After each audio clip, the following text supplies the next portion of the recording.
जब से फ्रांस के ऊपर टॉन्ट किया गया, भाई आपको योगी आदित्यनाथ से सीखने की आवश्यकता है, तब से लगता है कि फ्रेंच पुलिस को कुछ ज़्यादा दम आ गया है और फ्रेंच पुलिस ने lathi charge, baton charge, water cannon, वो अब होश आया है, जिसको कहते हैं कि सब कुछ लुटा के होश में आए तो क्या किया। 1 जुलाई को एक ट्वीट करते हुए कहा, अगर आप जिहाद का आयात करेंगे तो हैरान मत होइए कि आप खिलाफत बन जाएं।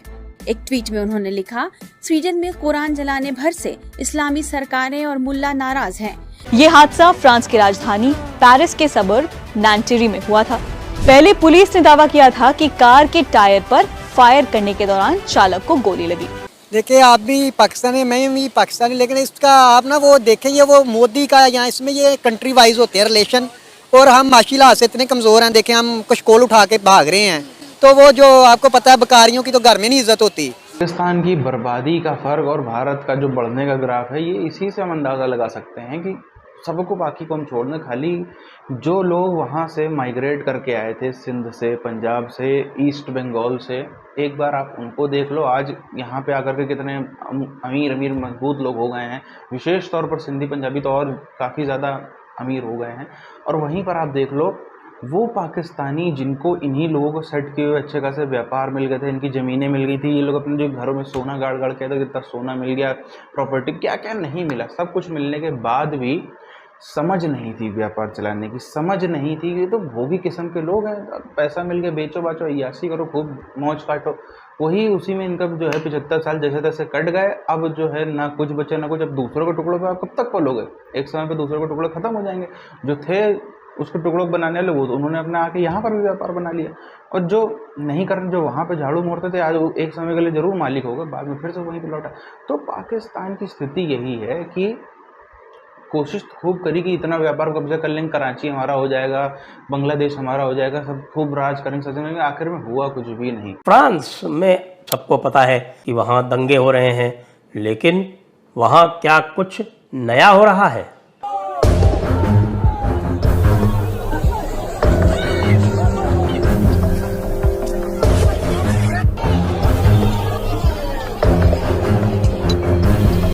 फ्रांस में 17 साल के मुस्लिम लड़के नाहेल एम की पुलिस की गोली से मौत के बाद पूरे फ्रांस में दंगा भड़क गया, जिसकी चपेट में पूरा देश आ गया। फ्रांस की राजधानी पेरिस और लिली में तो हालात बिगड़ गए। तुम्हें काफिरों के ऊपर गलबा करना है, यानी उनके ऊपर डोमिनेट करना है।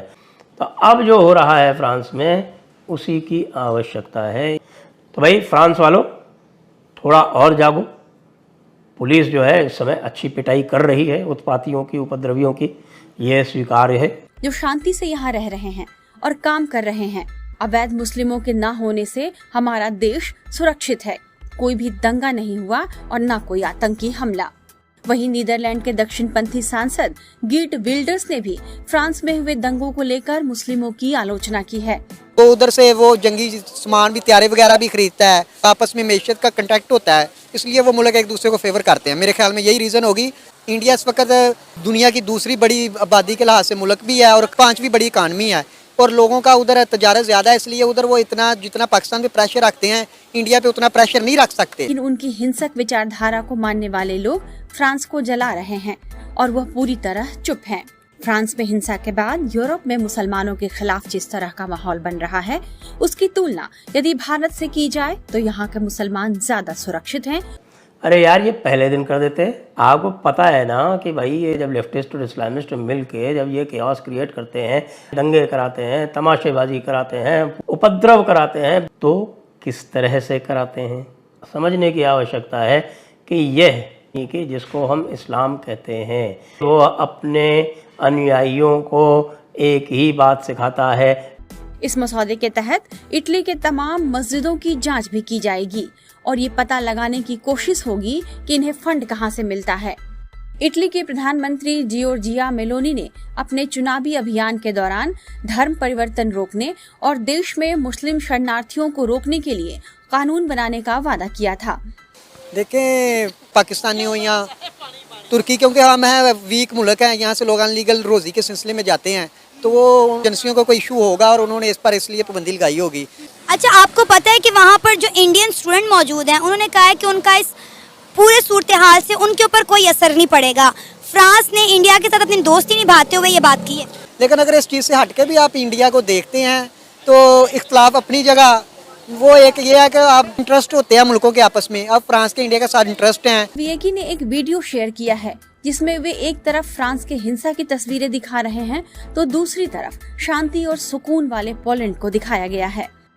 वहीं पोलिश नेता डोमिनिक टार्जिस्की का एक पुराना टीवी इंटरव्यू भी इस दंगे के बाद एक बार फिर से वायरल हो गया है।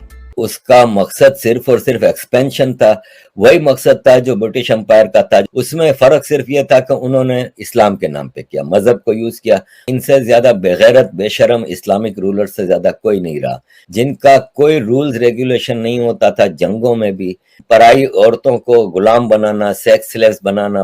प्रदर्शनकारियों के मन में पुलिस को लेकर कोई खौफ नहीं दिखा। ऐसे में मीडिया रिपोर्ट्स में बताया जा रहा है कि फ्रांस में हुए इस दंगे को लेकर पूरे यूरोप में मुसलमानों के खिलाफ एक निगेटिव इमेज बनती जा रही है। स्वीडन, इटली और फ्रांस में मुसलमानों के खिलाफ माहौल बन रहा है। मस्जिद अक्सा में पत्थर के ढेर रख के बैठ के नमाज पढ़ते हैं, मतलब हद नहीं है। मस्जिद से पथराव करते हैं। मुझे पहला तो ये सवाल समझ में नहीं आता कि मस्जिद की छत पे इतने हजार पत्थर पहुंच कैसे गए, क्योंकि हम बचपन में पाकिस्तान में हमें पता है आपको कि इस्लामिक हिस्ट्री बहुत ज्यादा पढ़ाई जाती है। लेकिन आज जब शऊर आया है, जब चीजों की समझ आई, जब यूरोप में बैठ के इंडिपेंडेंट हिस्ट्री पढ़ी तो पता चला वो इस्लामिक हिस्ट्री एक ब्रूटल हिस्ट्री थी। वहां हिंसा भड़की हुई है, घर, स्कूल, पब्लिक प्रॉपर्टी को जलाया जा रहा है। पूरी तरह से वहां हाहाकार मचा हुआ है और इस सब की वजह है 17 साल के लड़के नाहेल की हत्या। फ्रांस में एक 17 साल के लड़के की पुलिस की गोलीबारी में मौत के बाद लगातार चौथे दिन भी हिंसा जारी है। हिंसा और आगजनी की घटनाओं में अब तक 2000 गाड़ियां जलाई जा चुकी हैं। वो अपनी मां का इकलौता बच्चा था। नाहेल के पिता का कोई पता नहीं है। नाहेल ने अपनी पढ़ाई पूरी नहीं की है, हालांकि वो इलेक्ट्रीशियन बनने की ट्रेनिंग ले रहा था। इसके लिए घर से कुछ ही दूर सोरेसन के एक कॉलेज में उसका दाखिला कराया गया था। कॉलेज में उसका अटेंडेंस रिकॉर्ड काफी खराब था। उसका कोई आपराधिक रिकॉर्ड भी नहीं है, लेकिन पुलिस उसे जानती थी। नाहेल की मां मोनिया का रो रो कर बुरा हाल है। वो मीडिया से बात करते करते बिभक कर रोती भी दिखाई दी। प्रदर्शनकारियों ने मीडिया से बात करते हुए बताया कि पुलिस हिंसा रोज होती है, खासतौर से अगर आप अश्वेत हो या अरब हो। यानी इसका सीधा सीधा रिलेशन डिस्क्रिमिनेशन से है, और वो भी उस तरीके का डिस्क्रिमिनेशन कि आप अगर किसी और कंट्री से आते हैं, किसी और कंट्री के मूल निवासी हैं। फ्रांसीसी सरकार ने हिंसा को रोकने के लिए 40,000 पुलिस कर्मियों को तैनात किया है। इसमें फ्रांसीसी स्पेशल पुलिस फोर्स के जवान भी शामिल हैं। फ्रांस के कई इलाकों में कर्फ्यू भी लगा दिया गया है ताकि लोगों को सड़कों पर आने से रोका जा सके। इस देश में पूरी की पूरी कौम, नेता से लेके फौज से लेके नीचे निम्न स्तर के व्यक्ति तक, सब लोग 70-75 सालों में एक जज्बे वाली कौम आसमान की, सभी इसी की बात करते करते इतना जज्बा हो गया इस देश में, इतना जज्बा हो गया कि न बिजली के लिए जगह बची, न पानी के लिए, पीने का शुद्ध पानी के लिए जगह बची। तो यहाँ पानी बहुत है, पानी लेकिन बारिश के रूप में है। उसमें या तो पानी इनको प्यास से मारेगा या तो इनको पूरा पूरा डुबा देगा। पानी के दो ही कैरेक्टरिस्टिक हमको पाकिस्तान के अंदर नज़र आते हैं। पीने के पानी के लिए तो बहुत ही ज़्यादा प्रॉब्लम है। इतनी प्रॉब्लम कि सिंध, जो कि एक व्यापार का गढ़ था, मतलब जहाँ पर 47 में छोड़ के आए थे ना भारत में आने वाले लोग, जो सिंधी थे, जो वहाँ पे अन्य लोग बसे हुए थे, वो व्यापारी जो छोड़ करके सिंध को आए थे, विशेष तौर पर कराची, उसको बढ़ाते मत बढ़ाते, खाली उसका जो है जितना था उतना ही को मेंटेन कर ले जाते, तब भी आज ये कौम जो है वो हंसी खुशी खेल रही होती, अच्छा खासा कमा खा रही होती। लेकिन वही है ना कि किसी को बंदर के हाथ में बंदूक पकड़ा दो तो वो कुछ तीर नहीं मार देगा, वो एक दूसरे को ही खून करता हुआ नजर आएगा। वही पाकिस्तान में होता हुआ नजर आएगा। फैक्ट्रियाँ छोड़ा है यहाँ पे, यहाँ के जो हिंदू सिख जैन बौद्ध वहाँ से आए थे, फैक्ट्रियाँ छोड़ा है, अपने घर मकान छोड़ा है, अपने हवेलियाँ छोड़ा है, कोठियाँ छोड़ा है, ऑफिस, दुनिया भर की चीज़ें, कारखाने छोड़ के चले आए, सब खेती बाड़ी, ज़मीन, जेवर, लोग अपना कम से कम थोड़ा बहुत सोना अपने साथ में कैरी कर सकते थे। लेकिन सबको उम्मीद यही थी, वहाँ पे आने वाले मेजॉरिटी ऑफ 95% लोगों को उम्मीद यही थी कि, और आश्वासन भी मिले थे नेताओं की तरफ से कि यार कुछ नहीं, कुछ समय का है, वापस ला करके बसाया जाएगा। लोगों ने अपना सोना ज़मीन के नीचे गाड़ दिया, कहीं गाड़ दिया। इन पाकिस्तानियों को मिला होगा, इन्होंने ऐश काटी होगी, खूब लंबे समय तक अय्याशी चली होगी, आज फिर वहीं आ गए। और जो कौम अपना सब कुछ छोड़ बाढ़ के आई थी, आज वो इस देश में, उनमें से अधिकतर को तो कोई कुछ भी नहीं, किसी सरकारी तरफ मदद भी नहीं, कुछ नहीं मिलता है। जबकि सबसे ज़्यादा इस भारत देश में सबसे ज़्यादा प्रॉब्लम में कोई है तो वही लोग हैं जो पाकिस्तान के हिस्से से और बांग्लादेश के हिस्से यानी कि ईस्ट बंगाल से, वेस्ट पंजाब से, सिंध से भाग करके आए थे। सबसे ज़्यादा प्रॉब्लम में वो लोग थे, लेकिन फिर भी कुछ मदद नहीं, ना कभी मांगा। अच्छा, कभी आपको ये सिंधी पंजाबी जो माइग्रेटेड वाले हैं या बंगाली जो उधर से माइग्रेट करते हैं, कभी आपको सड़क पर बोर्ड लिए हुए नहीं खड़े नजर आएंगे कि नहीं हमको आरक्षण दो, हमको ये दो, हमको इसमें शामिल करो, हमको उसमें शामिल करो, हमको इसमें होना है, हमको ये सुविधा चाहिए, हमको ये चाहिए, हमको कुछ भी नहीं। जो किया है अपने मेहनत पे, अपने दम पर किया है।